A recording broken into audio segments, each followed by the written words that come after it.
At naroon din po sa luneta ang ating kasamang si Joseph Morong. Joseph, nasan banda ka ngayon? Joseph? Ina-address itong si Manila Archbishop Cardinal Tagle yung mga dumalo dito sa Million People March at katatapos-tapos lamang masigabos ang sinalubong ng palakpakan ng mga taong dumalo dito sa Million People March. At kanina nga ay nagkaroon siya ng konting talumpati at sinabi niya na ay kaya natin na ipakita na marangal ang mga Pilipino. Hindi dito kay Cardinal Tagle ay kailangan daw na ipakita natin yung ating malasakit sa ating kapwa at hipuin yun daw yung Rapia. So sabi niya, Cardinal Tagle dito ay kailangan daw makipakita natin yung malasakit sa ating mga kapwa. At yung pinakamalamang yung sinabi dito, yung nabanggit ko na itong piling protesta, sinabi niya na kayang ipakita ng mga Pilipino na marangal tayo. So mag-aalas 12 na at ang gagawin nila in a few minutes ay mag-chant sila tulad ng ginagawa nila every hour ng makibaka at saka yung oink oink oink oink. Ang rapid, sandali papakinig ko muna sa'yo kung ano yung mga nangyayari dito, no?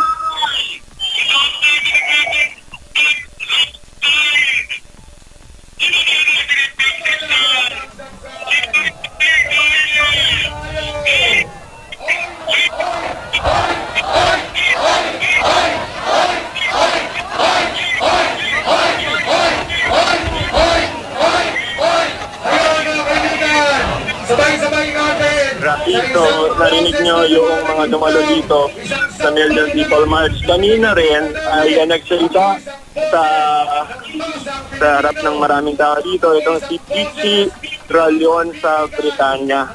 Siya yung nagtakda noong August 26. Sabi niya ay, sige, magkita-kita tayo sa August 26, araw naman ng mga bayani. So sabi niya ay naipakita na ng sambayanan yung kanilang kakayanan na ipaatid yung kanilang boses sa ating pamahalaan. Rapid. So Joseph, kanina kasi nabanggit ng ating mga kasama rin dyan na sila Tina na medyo kanya-kanya yung mga programa, pero dito sa on the hour kamo, every hour meron silang mga chant na sabay-sabay lahat na nandyan sa luneta ay ginagawa itong chant na ito, Joseph. Okay muna yung situation kasi dito, no? May mga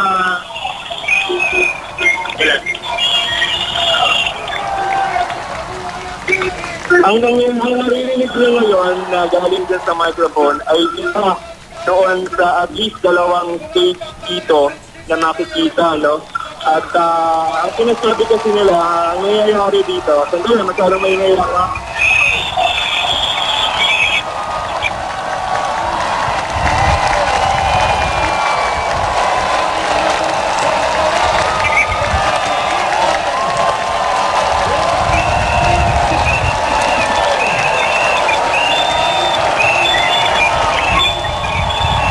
So, sa kasalukuyan ay napapalakpakan yung mga tao dito doon for 1 minute or 60 seconds na palakpakan. Kasi ang dati ng mga organizers, so we were talking to them before, ang plano nila ay hanggang alas 12 dito, tapos yung hanggang alas 12, yung segmento ng plastic ay yung paglinis naman ng buong luneta. So, hindi natin masigurado ngayon kung tatapusin na nila yung programa after the 60 seconds na to. At, sandali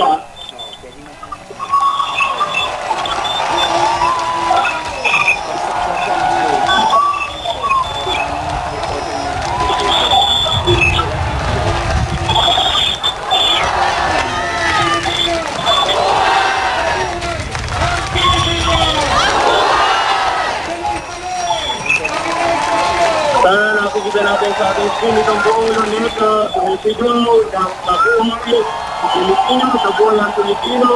Ito ang sinasabi nila na pagkakataon na ipakita at iparamdam kung ano yung nararamdaman ng publiko tungkol doon sa issue ng $4. Okay, Joseph? Joseph, medyo mahina yung dating mo rito, ano? Pero yung dinidescribe mo, ito yung crowd. So sa buong Luneta, ito na yung kanilang chinachant at talaga nagpapalakpakan sila. Ito ay pagkatapos lamang pong magsalita ni Cardinal Tagle at pagkatapos na nagkaroon na sila ng chant laban nga dito sa PDAF o mas kilala sa tawag na pork barrel at mayat maya ay nagsisigawan yung mga nandyan sa Luneta. Bagamat nabanggit nga rin kanina ng ating mga kasamang reporters na kanya-kanya yung mga programa sa iba't ibang mga grupo. Pero sa ngayon ay nagkakaisa sila sa pag-chant nga nitong kanilang chinachant kanina pa laban nga sa pork barrel.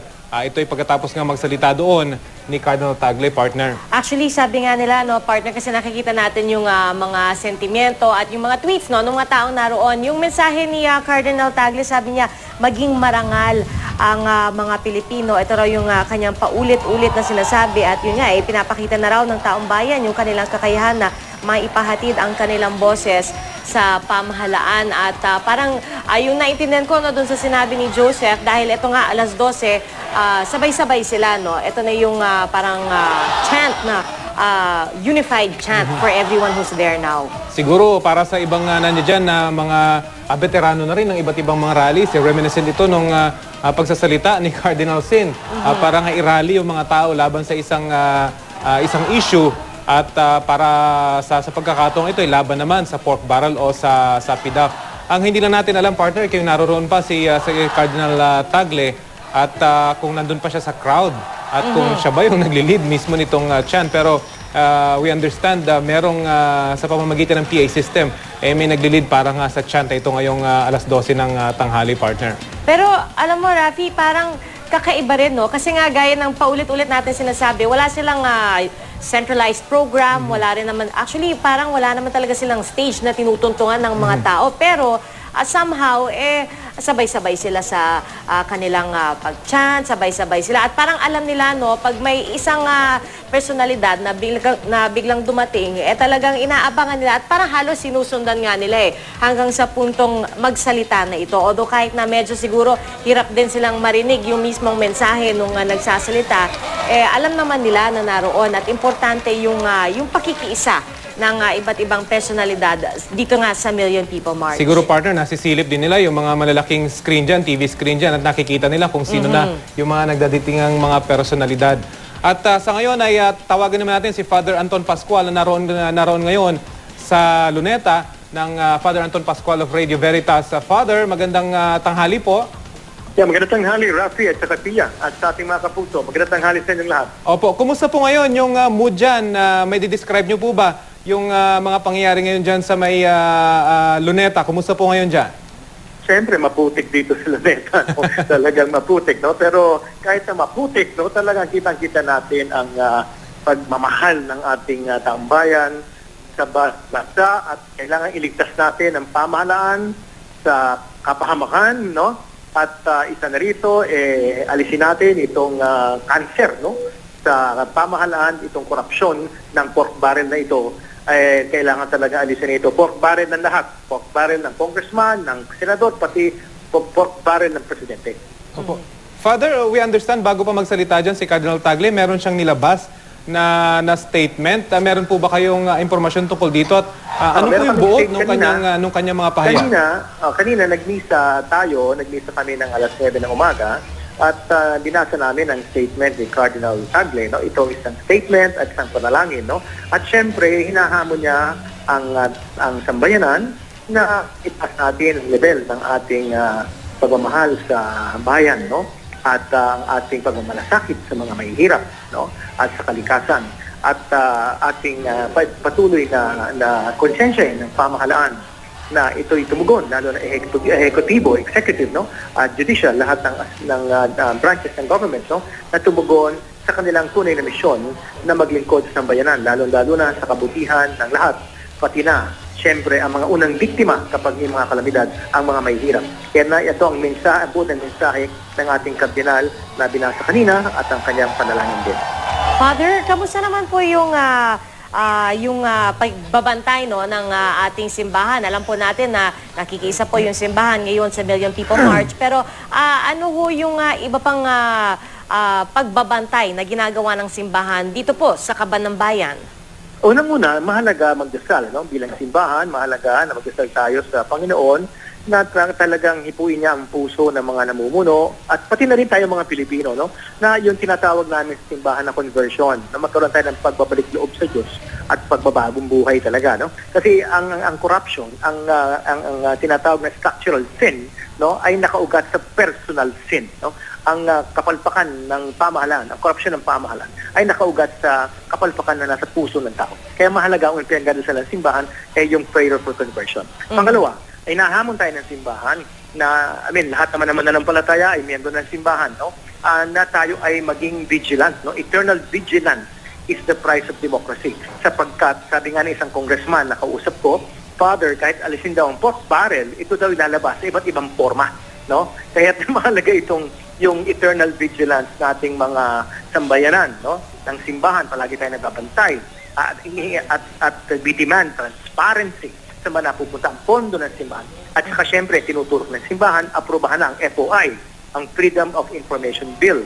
No, sapagkat ito ay napakahalagang sandata upang talagang maging totally transparent ang gobyerno sa lahat ng kanilang mga dealings, lalo-lalo na kapag kaperahan ang pinag-uusapan. At syempre, ang hamon ng simbahan palagi sa gobyerno, bigyan ng pansin ang mga mahihirap. No? Kaya nga may gobyerno no? Para maging social equalizer ang gobyerno sa kapakanan ng mga maliliit. Sapagkat pag hindi papasok ang gobyerno, sasamantalahin ng mga elitista, no, ang demokrasya para sa kanilang sariling tulad na ngayon, alam natin na only 40 families, take note mga kapuso, 40 families own 78% ng yaman ng Pilipinas. Paano nangyari yan? Bakit pinahintulutan ng pamahalaan na 40 pamilya lang ang may-ari ng Pilipinas? So Father, hindi lamang syempre dito sa Million People March magtatapos, no? On the other hand, ito yung pagsisimula ng pagbabantay ng ating mga kababayan dito sa kung paano ginagastos ang pera ng bayan. Ito'y simula lamang at sana at pagdasal natin at pinagdasal ng simbahan, huwag mamatay ang ningas, no, ng ating social conscience. Itong tinatawag na social conscience, no? Konsyensyang panlipunan, no? Para palagi natin kinukonsensya ang pamahalaan. Kasi ang simbahan po, ayon sa turo ng Santo Pope Benedict Emeritus, no, sa kanyang Deus Caritas Est, the church is the conscience of the state, no? Ang simbahan ang kumukonsensya, no, sa ating pamahalaan na hoy, magtrabaho naman kayo. Hoy, maging tunay kayong mga lingkod, no? Huwag kayong kurap, no? At maging transparent kayo sa inyong paglingkod. Father, ngayon po nasa Luneta pa rin po kayo, Father? Kayo, kalalapas ko lang sa Luneta dahil ako ay may meeting pa, no? Pero naiwan pa ang ating mga leaders doon at putik na putik nga tayo, no?